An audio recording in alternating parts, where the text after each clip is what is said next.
Hello YouTube fans, welcome back to my channel. So today we are going to, I have 10 questions that is commonly asked about herbal medicine, right? So I'm going straight into it. 1, do herbs really work? Okay, now 80% of the world's population use herbs, and yes, it do works, right? Now, in a lot of countries, they use folk medicine, that is practically herbs that people practice during their lifestyle or even their ancestors practice. So you normally call it folk medicine, right? So for instance, a lot of people, once you hear you have, for example, you may have an infection and they will say, you should use some garlic. So you know that garlic is a good source of bacteria, or it helps to get rid of infection. So yes, 80% of our world's population use herbal medicine. Number 2, if herbs are so effective, why don't doctors regularly recommend them throughout? Now the question is, remember that doctors, or medicinal doctors, are trained to know the medicinal ones. So that's the reason why medicinal doctors don't use herbal medicine. However, some doctors have ideas and some doctors have some knowledge about herbal medicine. So some doctors will use them, but they are not trained in let's say in med school how to use the herbal medicine. However, in France and also in Germany, doctors and pharmacists receive training in herbal medicine. So I know about France and I know about Germany, but a lot of doctors that studied in medicine, they are not trained to know anything about herbal medicine. However, they will be trained to know about the medicinal herb.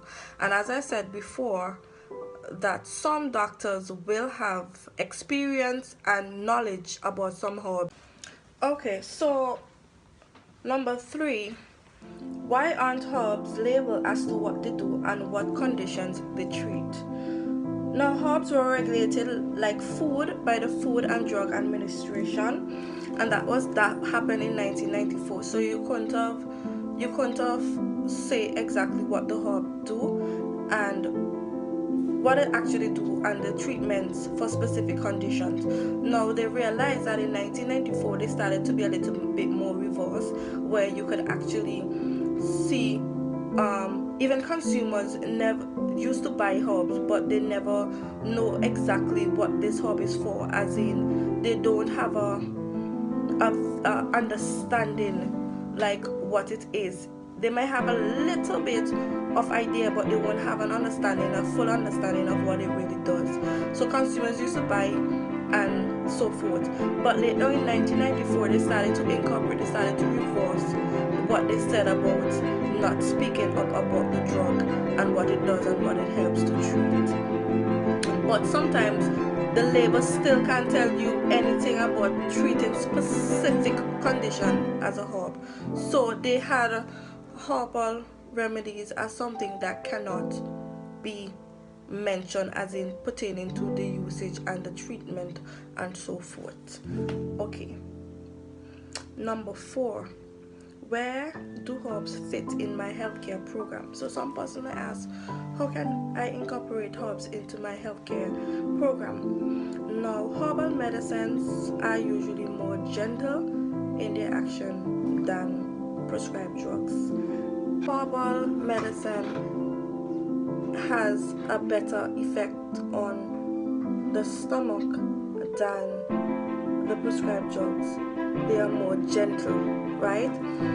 Now, the thing is with the herb, they may take a longer to act, but they often work to support or to balance the body, right, as a whole, giving it wellness. Okay, for many individuals, Herbs offer means of recovery from illnesses, right? Now, herbal medicines are also a wonderful way to address many chronic conditions that are not responding to drug therapy. So, herbs is really good because some conditions, for example, eczema, it won't correspond to drug therapy as well as the herbal supplements or the herbal medicine, right? Not just only eczema, but we have rheumatoid arthritis, we have premenstrual syndrome, right? And we also have benign enlargement of the prostate, basically an enlargement in the prostate. Once improvement occurs, the herbal prescription or the herbal recommendation generally is safer, and you can continue your wellness or continue your treatment. So once you start on the herbal supplements or the herbal medicine and you realize that it's been working good, you can continue in that line of direction. Remember, the best way to decide how herbs fit your healthcare program is to find a healthcare professional trained in herbal medicine to act as your guide. So you must have somebody or a herbal professional who can help you to determine which fit best into your category or whatever condition that you may be facing. Okay, question number 5. Can herbs be taken with prescription or over-the-counter drugs? Absolutely. Many herbal medicines will support the body systems during drug therapy. A classic example is the use of echinacea. So you can use echinacea, you can use it during and taking antibiotics, and you can also use it after taking antibiotic. What it actually does is that it keeps the immune system functioning to its optimal, so it's perfectly safe. Sometimes person may be so frightened to take antibiotics and taking herbs. You have to know which can take and which you cannot take. So it's always good that you have a herbal professional or some professional person who fits the criteria of a herbalist, or some persons who have a good understanding of the herb. Now, herbs can also reduce side effects of some drugs. Yes. So, for example, milk thistle can help keep the liver functioning normally when a person is taking antidepressant or anticonvulsant drugs. Now we know antidepressant has to do with you being depressed, so you take the antidepressant to help you keep giving you a good state of mind. Anticonvulsant has to do with when persons may have epileptic seizures, bipolar disorder, and even borderline personality, right? So milk thistle helps to keep the liver function as it's normal, because you know the side effects of antidepressant and anticonvulsant medication attacks your liver. Now there are a few exceptions. Now, one, I wouldn't want to recommend person taking St. John's wort and taking antidepressant because it's not going to work. And two, I wouldn't have somebody to take supplemental and they're on treatment for a high prostate level. It's not going to work out. It's not going to work out. Okay. Now, number 6. When I begin taking an herb, how do I know what doses to use and how long to take the product? Like most drugs, herbs affect people in different ways. When taking a product for the first time, the first thing you must do is to start with the lowest dosage. A lot of persons who come into my office, I will recommend supplements or I may recommend herbal medicine for them, but I normally start at the lowest dose because what can happen, what can work for this person might not work for the other, and the best thing is for you to do is to start with the lowest dosage first and then you work your way up. So Question: when I begin taking it home, how do I know what doses to use? Start from the lowest dosage.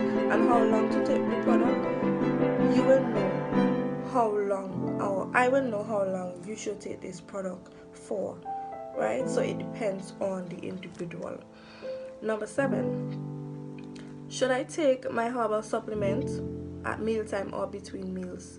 Well, for some herbal medicine, it varies. You can take them before, you can take them after. For example, if you were taking, let's say, simpler detox, I prefer after you finish eating, you take it. Now, for something by the name of bromelain, that is an anti-inflammatory herb that is used. Now, I'll prefer you to take it before meals, right? Or even during, because because they have one for the lung, which is actually anti-inflammatory. You can take it before, or you can take it during. So the one that I have, I normally tell my clients to take it before, half an hour before breakfast, or half an hour before meal. Okay. Number 8. I've heard that because herbs are from plants, they're basically safe. Do I have to worry about any side effects? No. Sometimes they are usually mild and might affect a small portion of people or a minority. The reason why I say that, because in certain supplements or certain herb, somebody might be allergic to something. So to say no, you're basically safe, I will never say that, because persons are allergic to certain thing inside of a plant or inside of a herb. Okay. Now, herbs are safe. Just because they are from plants is a dangerous thing. You can't say, oh, because they're plants you can take herb, it's practically safe for anybody. No. And that's why when you come into the office, there's always something that you sign. Are you taking any medication? Are you allergic to anything? So I will have to know what is best for you. Now, when consumed in large amounts, and the thing is, right, herbal laxatives such as senna, aloe, we have cascara, should be used. You have to be cautious when you're using it, because if you consume a large amount, it can cause high blood pressure.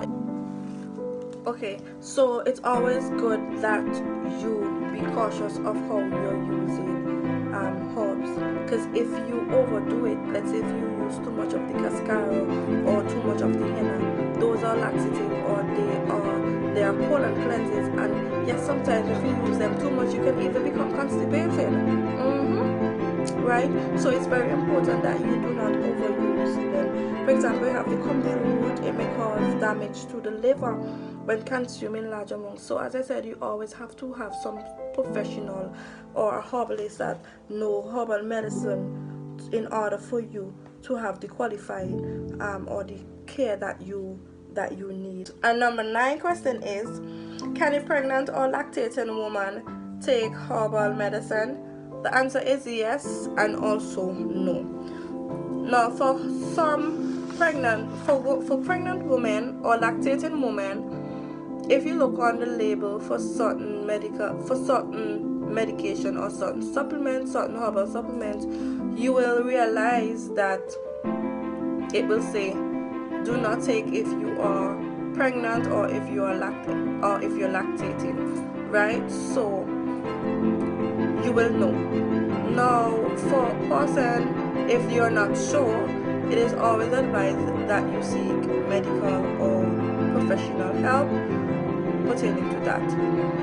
For persons who are pregnant and also persons who are lactating, there are certain supplements or certain herbs that you can take. For example, you can take bilberry, you can take echinacea, you can take evening rose. Yeah, those are some stuff that you can, or some herbs that you can take. So it's very important to know what you can take as a pregnant or lactated woman, and what you cannot take. And the last question is, can children take herbal medicine? Now children respond beautifully to herbal remedies, but the only problem is to get them to drink the bad tasting things, but they respond beautifully. So sometimes you have to take time out and try to include it in their orange juice, something. You have to create it in a way in which you can, or which in a way in which children can drink it. But many times we have to wonder about the dosage. Now, for me, I prefer to know the age of the child and the weight of the child, because a 6-year-old and an 8-year-old can have the same weight. So it depends on the weight of the child and the dosage. It depends on the weight and the age of the child, and then I will recommend the correct dosage.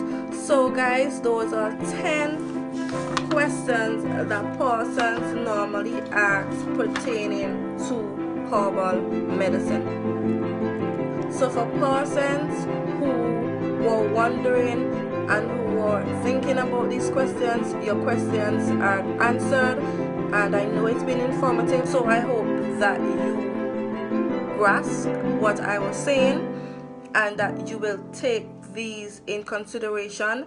And I know it was informative, and I know some persons will look at herbal medicine as being different. So guys, thanks for looking, thanks for viewing.